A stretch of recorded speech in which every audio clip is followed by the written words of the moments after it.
Hey everyone, Mr. K here with another GameMaker video. This time I'm doing character customization, and specifically it's drawing sprites on top of other sprites. I'm recording this at work, so sorry about the 720 quality, and I'm also on a crappy microphone, so if you hear some, like my computer in the background, sorry, not much I can do about it.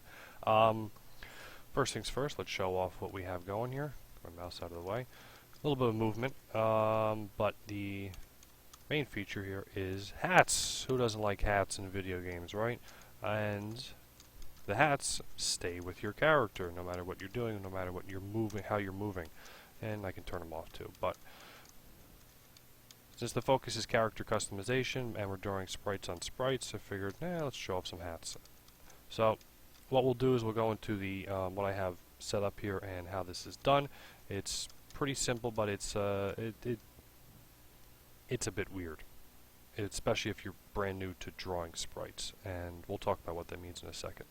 So let's get rid of that. As far as the sprites go, we have the avatar itself, the wall, and our three hats. I have a script here, but this is just for movement. I'm not going to show it all. Feel free to take a look at it.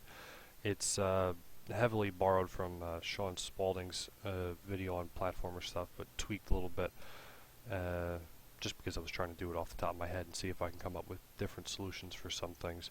I should stop saying Anyway, object avatar and object wall. So this is the big thing right here. Most of the time when you're starting on GameMaker, pretty much the number of sprites you have the same number of objects. For each sprite, you have an object. In this case, we're just keeping it to two objects, alright? Just the wall, or the floor, whatever you want to call it, and the avatar itself. And then, of course, there's the room. The room is just the room. Nothing special there. Now, all the fun stuff happens in Object Avatar. We're not going to go too much farther outside of this. So, we'll go through this line by line, show you where everything is. So, first up is our create event. We got two lines here. Our MVDY, that has to do with our movement script. This is something I wish I could have got around. I was trying to make a script that had everything in it, so I didn't have to make any declare any extra variables, but I could not solve that problem. So with this script, if you decide to borrow it, and feel free, you do have to declare one variable in your create event. But other than that, everything's packaged in there. Hat number has to deal with our hat switcher. So it starts off by default at 0, so there's no hat. And then, well, I'll show you the switcher next. This is the hat switcher, or hat selector. Basically, you just press 1, 2, or 3 on a keyboard to pick your hat, and 0 for turning the hat off. Simple as that. You can, of course, do something different. This is just an idea. I know a lot of games use this for switching weapons. I switch hats. And over here is just the movement script, which has 3 arguments: gravity, player speed, and jump speed. So this is where I get away with some of the variables being declared inside the script. I pick out what I want these to be. So if I ever, if you're doing your testing and you want to call the script and you just don't like the way the player moves, slow them down, speed them up, lower the gravity a little bit. Easy as changing one of these numbers. Okay, and before we get to the draw event, right down here, this is a testing thing I'm trying to put in all my games because it's handy. If you hit the R key, the room just restarts. So if you fall off the platform and die, or you wanted to see the whole thing from the beginning again, instead of rerunning the program, just hit R and the room will restart for you. Okay, so the big stuff. Everything happens pretty much here in the draw event. And what the draw event does is, I'm going to hide that just for a second. What the draw event does is, the draw event is in charge of, well, drawing things. In this case, what we're going to be doing is drawing our sprite. Now keep in mind, objects are just objects. They don't look like anything in the game until there's a sprite basically plastered over it. You can think of it, the sprite, as like, I don't know, clothes. Yeah, that'll work, clothes. So if you don't put any clothes on it, you can't see it. I guess that doesn't make as much sense as I thought. Anyway, objects are just plain old objects. They're invisible. You can't see them until you put a sprite over it. Now, what GameMaker does when you're not doing any of this is GameMaker takes a look at this variable right here, this sprite, and whatever you choose, it'll pop it up. So it'll draw SPR avatar just the way you want it, and if you decide to change anything like image X scale or rotation, or anything like that. It will automatically apply it to this sprite. What we're doing here is we are overriding this. I'm not 100% sure on this, but I think pretty much anytime you call a draw event in an object, it automatically, no matter what, I'm pretty sure, overrides this. And I'll show you what I mean, because this, right up here, is basically responsible for just drawing our avatar as it is. Okay, the function is drawSpriteExt. There is a function called drawSprite that has less options. I recommend just using the ext and get the extra options in there because you might need them. It's got a slew of arguments in it. First one being what actual sprite you're going to draw, and then the subimage or frame of the sprite that you want drawn first, or just not first, just drawn. X position, Y position, any kind of scaling that you might have. I have numbers in here, which ideally isn't a great idea. You might want to put in the variable image X scale, image Y scale, direction, or is it image rotation? Image rotation, I think.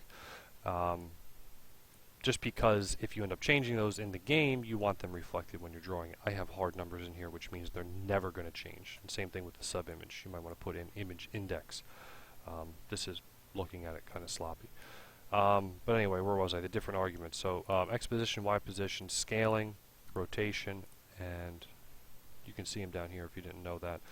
The blending mode, C white, C underscore white is the default blending mode. Blending mode is a whole other topic on its own, but it's basically, it's like putting a filter over your sprite. So if I put C red, it would give it like a red tint. It's a nice, easy way to change the color of your sprite without making a brand new sprite.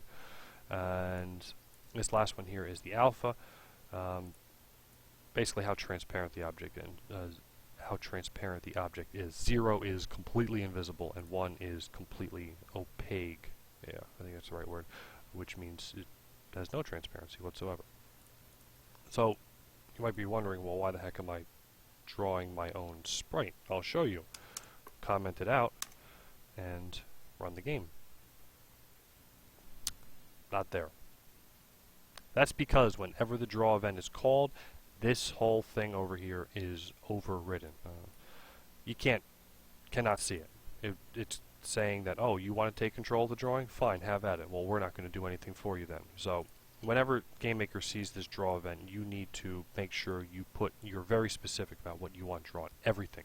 Every single part.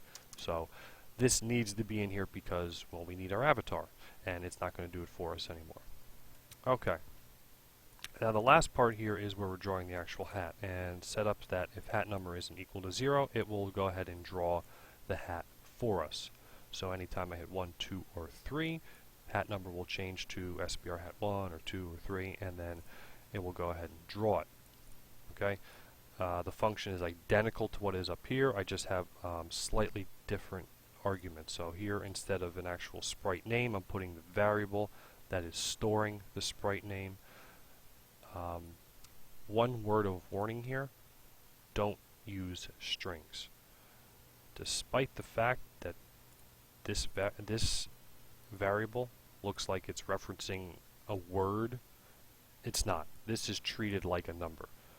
Because it's a sprite index, SBR hat 1, it's treated like an actual number. I ran into a huge issue where I was trying to do something fancy, the whole thing with strings and attaching numbers to the end by concatenating things, and it wasn't working. And I realized because sprite indexes can't be strings, they have to be just this. They're treated like numbers. So be wary when you're dealing with these things. They like to be very specific, so don't put quotes around it or anything, because you'll end up getting something weird and unpredictable, or at least slightly unpredictable.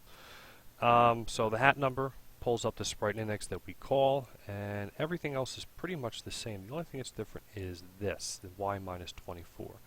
This is the one thing you're going to have to play with a bit as far as tweaking it, and that's the fact is because, well, the center of my object, or my avatar, is at 4848, but my sprites, they got to go on top of his head. So it's a matter of you finding the right origin. So I put it at the very bottom, So this way, all I have to do is I have to move the sprite up half the distance of the sprite. So in this case, it's 48. It's 24. If you want to get this a little bit more universal, I guess you could do. There's a function called, I think it's, I'll try typing in get. Oh, caps lock's on get sprite y offset. Oh, I think I forgot what it was. There's this get sprite y offset. I can't remember what it is, but there is a function that will get the distance from the top of the sprite to your origin. So if you're looking for that specifically, if your sprite changes sizes and you want to keep that hat or gun or sword or shoes, I guess, wherever you want it to be, you might need to use a function instead. But simply put, this is just me shifting the sprite that I want to go on top of my other sprite to the position I want. And then everything else pretty much stays the same. Okay. That is it, I think. I hope I covered everything. Yeah. Oh, this is what I wanted to mention. I'm talking about character selection for this, or character custom. Oh, you gotta be kidding me. Somebody's knocking on my door.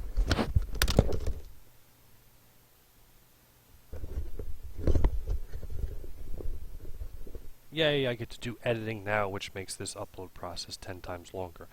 Anyway, I'm talking about drawing sprites on sprites for the sake of character customization, but there is a lot you can do with this.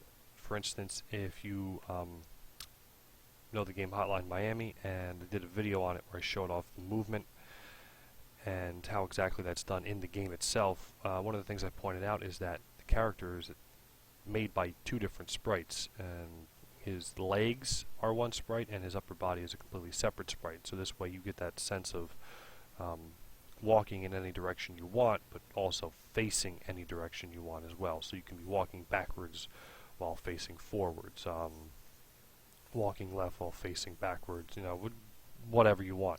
To get a better picture in your head, think of a tank, movement of a tank. So I have a kid, one of my students who are actually working on this one, where he has a tank, and if you know anything about tanks, his tanks can, you know, they have the tank head, which can turn all the way around. So what you do is you make two sprites. One sprite is just the tank body that, you know, moves forward, backwards, turns, and then you have the tank head itself, which is got on its own little rotation, and then that controls what direction you're going to fire in.